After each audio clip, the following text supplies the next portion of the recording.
How to duplicate a picture in Photos on the iPhone 16 series. First, let's return back to the home screen by swiping up at the bottom of the screen.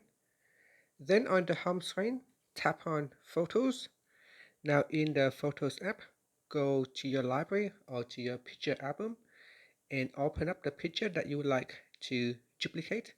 So for example, this one right here. Then tap on the More button at the top.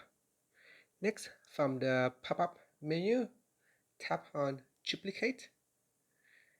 And here it is now duplicating the pictures. So if I tap on the back here, you can see there are now two pictures of the same.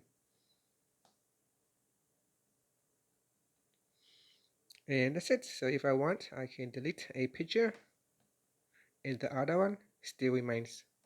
And finally, you can swipe up to return back to the home screen. Thank you for watching this video. Please like and subscribe to my channel for more videos.